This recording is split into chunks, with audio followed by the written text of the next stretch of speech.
एक junior dental technician को केवल इस बात के लिए सस्पेंड कर दिया गया कि वो ड्यूटी आवर्स में प्राइवेट प्रैक्टिस कर रहा था। यानी कि जिस समय उसे गवर्नमेंट सर्वेंट होने के नाते जो है अस्पताल में होना चाहिए था, पीएचसी में काम कर रहे होना चाहिए था, उस समय वो एक प्राइवेट क्लिनिक चला रहा था और ड्यूटी आवर्स में प्राइवेट क्लिनिक चलाते हुए जब पकड़ा गया तो उसे सस्पेंड कर दिया गया। इस मामले की तफसील भी आप तक पहुंचाएंगे कि आखिर किस तरीके से इस जूनियर डेंटल टेक्नीशियन को पकड़ा गया और उसके बाद सस्पेंड किया गया। लेकिन यहाँ पर बड़ा सवाल ये बनता है कि एक टेक्नीशियन को तो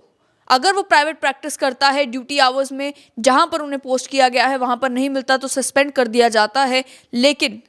जुलाई के महीने में गवर्नमेंट मेडिकल कॉलेज अनंतनाग से एक खबर आई थी कि 22 डॉक्टर्स ड्यूटी आवर्स में एब्सेंट मिले। ड्यूटी आवर्स में एब्सेंट मिलने के बाद ये भी कहा गया कि सभी नर्सिंग होम ओनर्स को चेतावनी दे दी गई कि आप डॉक्टर्स को ड्यूटी आवर्स में जो है वहाँ अपने प्राइवेट नर्सिंग होम में काम करने ना दें। लेकिन उस मामले में किसी भी डॉक्टर को सस्पेंड किया हो, उस मामले में किसी के खिलाफ भी एक्शन लिया हो, देखने को नहीं मिलता। अगर ऐसा हुआ होता तो हेडलाइन जरूर बनती।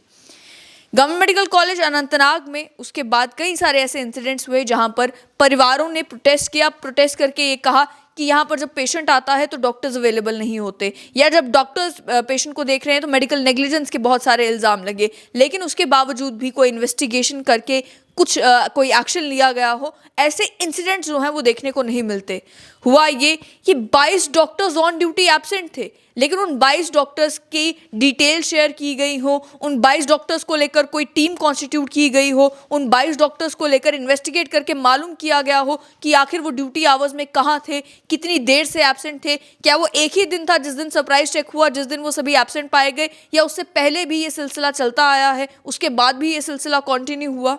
जहां पर बात आती है एक जूनियर डेंटल टेक्नीशियन की, हालांकि जो गलत है वो गलत है और गलत हर एक के लिए है, लेकिन वहां पर उस जूनियर डेंटल टेक्नीशियन को सस्पेंड कर दिया जाता है। लेकिन जहां पर बात आती है सीनियर डॉक्टर्स की, जहां पर बात आती है डॉक्टर्स की, वहां पर कोई एक्शन लिया गया हो ऐसा सामने देखने को नहीं मिलता।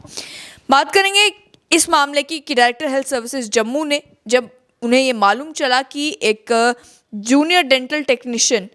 इलीगली अपना प्राइवेट क्लिनिक चला रहा है ड्यूटी आवर्स के दौरान, नाम बताया जा रहा है मुनीश कुमार, जो कि जिन्हें पीएचसी गुड़फलाल ब्लॉक बिलावर में डिस्ट्रिक्ट कठुआ में पोस्ट किया गया था, उन्हें इमीडिएटली प्लेस कर दिया गया अंडर सस्पेंशन।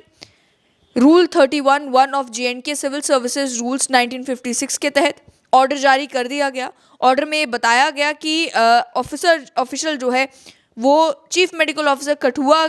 के ऑफिस में अटैच रहेगा जब तक उसकी सस्पेंशन पीरियड पूरा नहीं हो जाता।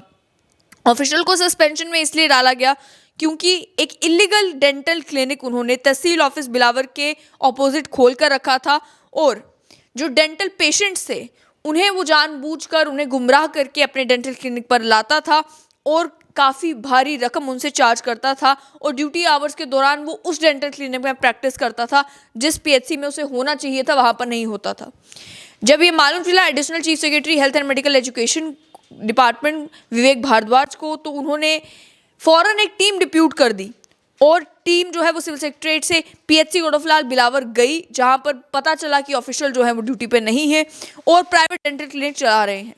जो बुक्स ऑफ अकाउंट्स से, यानी कि जो अकाउंट्स की उनकी किताबें थी, जो सीसीटीवी फुटेज थी उनके क्लिनिक की, उस सबको जो है वो सीज किया गया। जब उसे एनालाइज किया गया तो मालूम ये चला कि वो प्राइवेट प्रैक्टिस कर रहे थे वर्किंग आवर्स के दौरान, और वो भी बगैर लाइसेंस के। अब इलीगल प्रैक्टिस भी एक बड़ा मामला है, लेकिन वही मामला ये भी है कि वो अपनी ऑफिशियल ड्यूटी से गायब थे।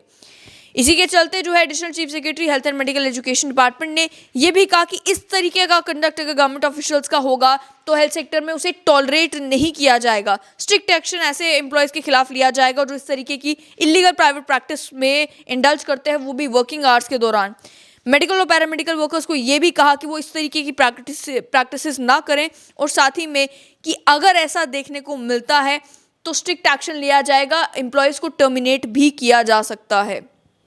ये मामला देखने को मिला कि मामला जम्मू का था, जम्मू में भी कठुआ के इलाके का था और एक जूनियर डेंटल टेक्नीशियन का था, इसीलिए फॉरेन टीम कॉन्स्टिट्यूट होगी, एक्शन ले लिया गया, सस्पेंड कर दिया गया, जो कि सही भी है। अगर कोई भी गवर्नमेंट एम्प्लॉय अपनी ड्यूटी के दौरान प्राइवेट प्रैक्टिस करता पाया जाता है तो एक्शन लेना बनता है। लेकिन सवाल यहाँ पर यही है कि जहाँ रिकॉर्डेड केसेस हैं कि कुछ डॉक्टर्स जब सरप्राइज चेक हुआ तो अपनी ड्यूटी पर नहीं थे, कोई उनका रिकॉर्ड नहीं था कि वो ड्यूटी पर क्यों नहीं थे, क्या कोई लीव एप्लीकेशन के लिए अप्लाई किया हुआ था, क्या वो छुट्टी पे थे, क्या वो कहीं और थे, कोई डिटेल्स जो है वो मौजूद नहीं थी। उसके बावजूद भी क्या उन 22 डॉक्टर्स के खिलाफ कोई एक्शन लिया गया? ये बड़ा सवाल है। जहां पर एक्शन लेने की बारी आती है और हेल्थ सेक्टर में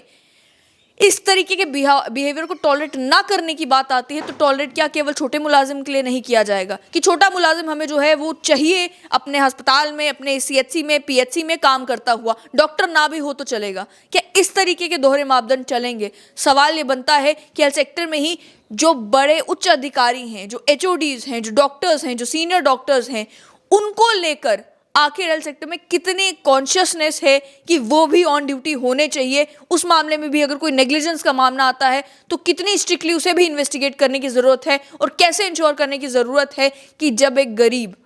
एक सरकारी अस्पताल में जाता है तो उसका इलाज हो, उसके साथ मजाक ना हो।